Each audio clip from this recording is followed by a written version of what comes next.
The Esterbrook Company has been around since 1858, kind of vanished for a bit, but then came back again in 2018 with the pen that's inside this book, the Esterbrook Estie. Now, the Estie is known for its just gorgeous colors and flash and sparkles and all those types of beautiful resins. It's a real kind of eye candy type of pen.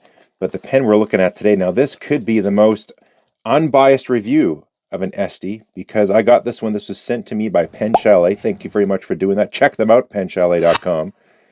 This one is an Ebony. It's just straight black with gold trim. It's the oversize. It's got a broad nib. So when you think about it that way, this could be the most honest review of this pen. Like, it comes in a beautiful box. I love it. But there's no way I'm getting distracted by swirls or sparkles or anything like that. It's going to be just as it is, naked, nude. No makeup or fake eyelashes, just straight up as a classy black cigar-shaped pen. So I'm going to go through this. This is actually my very first Estie pen, but I'm going to go through it. So I've enjoyed the experience, show you what I found and what I like, what I don't like. Let's get to it. Now, black is actually the most common pen color that's sold. So every pen company has to have a black pen. And I guess this one was probably just maybe missed a bit because of all the flash of the other pens. But let's just go through it. So classic cigar-shaped pen. I'll have all the details in the description. I'll flash the sizes up here on the screen to save a little time. This is quite large. I'll do a size comparison with some other pens in a moment. But this is larger than a Mont Blanc 149. You got a very simple clip on here. Gold, shiny. There you go. Simple, sleek profile. You got the Esterbrook here around the cap, no bands anywhere on here, or rings, trim rings, anything like that. It has a very nice capping mechanism. I'll show you that in a second. And yeah, just one turn to turn the pen in and out. Now, with the cap on this one, if you know anything about the Estie, this is probably not the first time you've heard of an Estie, but there is a nice little spring cap that they have going on inside of the pen there. There we go. We're wobbling a little bit.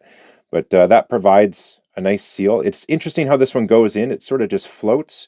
If I can get something down there, you can see you can move it around a little bit. So it is interesting how it goes in there. I'd love to be able to rip this apart. But overall, the machining, I'm very happy with it. The threads on here are good. They bailed the first through threads on the start here. That's what you should do. You should not have threads go all the way to the edge. You're just asking for those things to get ripped out. So overall construction of the pen, even though like it's fairly simple and plain, it's done very well. We go on to the section now. This is the oversize. And so one thing I was always concerned about is the focus of my camera. Oh my God. Let's try a different angle or something. I don't know. Anyways, step down. So I was concerned a little bit about the step down on this one because you can see you got one that comes down from the barrel here into the section. And then you got the threads here. This is very similar to a Montegrappa Elmo, just on this whole construction, how you have this bit here that's put into the pen to grip onto the cap and then to receive the section and all that as well. Very similar kind of thread profile too. So very, very close on that. But the oversize, I thought if I would get one, I would probably just get the regular size because I was concerned about the step down. But the way they do the step down is kind of gradual. So you have a step here, but then they taper it here as well. So it is large as far as, from this diameter to this diameter.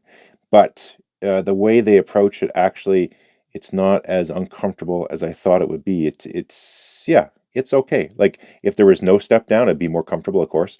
But it's there, and it doesn't really bother me. I think they did a good job with that. But yeah, if you don't like big step downs, just go with the regular size. This is the oversize. Section is nice. Doesn't have any super flare out. It's got a little flare out here at the end, but you can just go wherever you want to go on there. And then we got the number 6 nib. It's got the Esterbrook logo on there. This is a broad gold. You got your plastic feed. It slides out. You can swap out other nibs in this pen as well. So if you like the one pen, many nibs concepts, this pen is free game for that too. As I showed on here, cartridge converter, all that stuff. And they have a little O-ring down here. That's probably just to help with friction a little bit. So the barrel won't tend to undo, like, just when you're using a pen a little bit, it can come loose. So you got a little friction there just to help with that. And same thing on here, if the camera wants to cooperate, threads aren't going to the end. So you do have a flat surface going on to The O-ring, one thing that drives me out of my mind is on other pens when the threads here go all the way to the edge, and now you're just ripping threads over O-rings. Don't do that. You're just, that's how you chew up an O-ring. So it's smooth on the O-ring.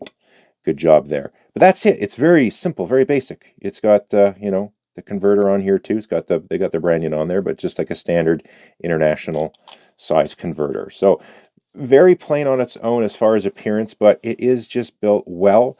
The capping mechanism on there is really nice. So it has a fairly strong kind of springiness to it. So when it comes undone, it will kind of push off, and you do have to give a little more gusto when capping the pen. Let me just have the pen way out here where it wants the focus. I don't know.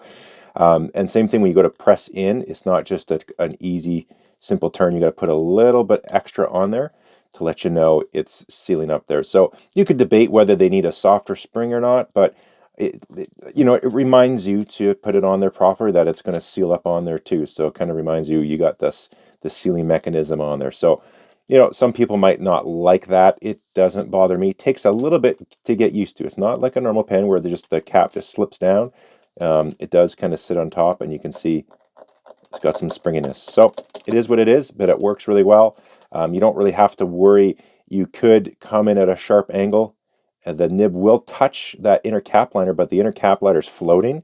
So, if you do that by accident, or someone else you give this pen to and they do that, they're not going to damage the nib. So that's kind of nice how it floats like that. It has a few degrees of freedom. I think on its own, it looks like a good black pen. Obviously, when you look at the other options, you'll probably go for that. But you got to have it offered in black. So let's check it out against some other fancy black pens. Enter the Doodlebud engraved pen case. If you haven't seen how I did that, there's a video. I'll put a link in the description, maybe one of those things up in the corner here. So here's the pens that we're going to compare it with. We got some heavy hitters here. So Visconti Homo Sapiens, Mont Blanc 149, my little Mont Blanc M, Lamy 2000, and a Lamy Dialogue 3. So we've got a lot of German right here going on in this tray. But that's the classic black German pens. That's probably why. So it doesn't have any like cap bands. So one thing, if you're kind of looking across here, there's some cap bands. On the Dialogue 3, you got some extra kind of racing lines, a little bit of a logo on here. So if you were to compare, the Lamy 2000, there's no really anything at all. You have a little Lamy thing on the side of the clip, and that's it. So this is just sort of in between, I guess, between ultra no features and having some rings and some bands on there too. I think it looks okay. It doesn't like stand out super eye-popping as just a black pen, but it's large enough, I think, in the oversize, it kind of speaks. I think black in this pen, actually, I think oversized would be better, because you got to be a little more bold if you're going to keep it simple. Maybe the regular size, it wouldn't kind of stand out as much. It would just get sort of hidden with the pens, because there's nothing to really set it off, but it is quite big and sleek looking. So that I think it kind of holds its own for that category. Anyways, that's just me just riffing it here while looking at these pens, thinking, how does this pen, as simple as it is, hold up against some other black pens? So enough thinking and chatting. Let's get writing and answer, how does the pen write? Because that can make up for a lot. A very simple pen, but if it writes really well, you go, oh, whatever, it works great. Now for the writing sample, the ink I have is Monteverde brown sugar. And I've never been a huge fan of it, but then I thought, something told me just to put brown sugar in this pen, because it's a bold nib, and to try it out in Regalia. I don't know. The pen gods were just like, Doodlebud, put the brown sugar in the pen and get out your Regalia. Because you're going to like it. Look at this. I'll do the writing sample live here in a second, but it looks like leather.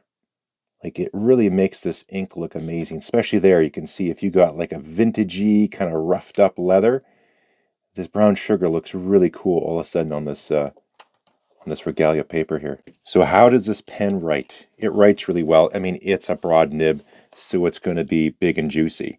But it does have one little thing. I'll call it Phantom Baby's Bottom. And what I mean by that, if I can write at the same time, is it performs really well. I looked under the microscope and I found just a teeny bit of Baby's Bottom. It just seems to randomly show up at some point. Oh, Baby's Bottom. It's so tough to talk and write at the same time. But yeah, it's very, very rare. I could probably get rid of it in about, I don't know, 2 minutes and it wouldn't be there. But it's probably not going to do it in the writing sample. I've just had the odd stroke where it misfires just a bit, but it's really wet. It puts down, just the tuning is absolutely perfect and the smoothness is great. Like, I don't really like broad nibs. In fact, I don't have any broad nibs in my collection until this pen. I have ones that I had as broad and then I modified them into oblique broads or whatever, italics and things. But I get why some people love a broad nib, because it's just so smooth and it's just nice juicy flow. So yeah, it's a really, really nice broad nib. Like I said, it's kind of a phantom Baby Bottom. Maybe it could be me misfiring, or just holding it wrong or something like that. But there has been just a couple times, and I looked under the scope, and there's just a teeny little booty. Like, it's so small, I could get out in a few seconds. As far as reverse, well, I mean, unless a pen is specifically ground to write reverse, it's random. So this is a little bit scratchy, goes to fine. Again, on this nib here, there's enough tipping material.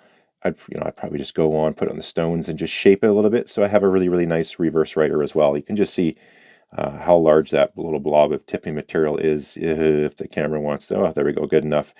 So you got lots of material if you want to put a custom grind on that, or just enjoy that as it is, but maybe rework the backside and make it into a nice fine point nib for finer writing if you need. But yeah, the pen works great. It goes and goes and goes. You do have to write larger because it's a broad nib, which is odd experience for me. I'm usually kind of fairly small with my printing. But yeah, you just have to write big with a broad nib. Yeah. It's very nice. Just lovely. All the great things you like in writing with a fountain pen are coming out of that nib right now. So yeah, it's a great writer. And this brown sugar, it's nice and juicy on there. Good flow. But yeah, it takes a little bit to dry. But yeah, this brown sugar, it is pretty cool. I like that ink. Let me know if there's other inks you know of that look like leather. I know it's always a paper and ink combination. Oh, look at that. There's even like a touch of feathering, which makes it look like leather fibers, like the rough side. That's kind of slick. Anyways, yeah, let me know in the comments if you have another ink that looks like this, but I think that looks cool. So the final verdict on this Esterbrook Estie in plain old Ebony Oversize. What do I think about the pen? I think it's good. Everything about the pen, it works great. I have no issues as far as build quality, function. Like I said, the only thing people might not like the springiness, maybe not as springy would be better. That would maybe be the only tweak on there. But other than that, it works great. Oh yeah, posting, it's not going to do it. It's too giant. Like if you wanted to, I mean, this is ridiculous. You would never do that. So don't worry. You don't need to post a pen like that. Yeah, everything on the pen works great. So it pens extremely well. Is it sexy? I don't know. Is it super stylish? I think because of the oversizedness, it does make a statement. This is how I look even around tall people. These are like all 6'2", 6'3", 6'4". Ah, that's me. So it stands out just because it is big, and I like the lines. If it wasn't as long and sweeping, I think this would look. It just couldn't pull it off. These ones are more fancy. These are way more expensive as well. So that's part and parcel. You can't compare these two for the prices. But I think the price point's reasonable. I feel the upcharge for the oversize over the regular seems to me a little. This is just as a consumer. I don't know about the actual cost, right? But it just seems like it's a little larger of a leap than what I think. Maybe, anyways, that'd be my only thing when I look at the price differential. Other than that, it's a good pen. Yeah, I could see why these are popular. And if I was a buying guy, this was sent to me for free to review. I'm not going to turn it down, right? I wanted to try out one of these pens. If I was paying on my pocket, yeah, I'm probably going to skip the black and go to the cool, fancy, sexy colors. I get it. Big thank you goes out to Pen Chalet for sending me my very first SD to review. And it's almost kind of ironic in a way because Pen Chalet was sort of the first place I would go. When I stepped up from the cheap little $5 pens you find on eBay or AliExpress and bought, proper name brand pens online, Pen Chalet was the first place I really bought a lot from. I would check their site almost hourly sometimes looking for sales, or if they had a Black Friday thing going on. They always got specials on their site. Check out their site. I've had nothing but a great experience purchasing pens from them. But, fast forward now, whatever, maybe it's been 6 years or something since I bought my first pen. Now I have a YouTube channel and they're sending me some pens to review. There we go. I hope you enjoy the review. Love to hear from you in the comments, your experience with the Estie and maybe what your favorite color of the Estie is. I got a bunch of other fun stuff coming up. And as always, we'll catch you next time.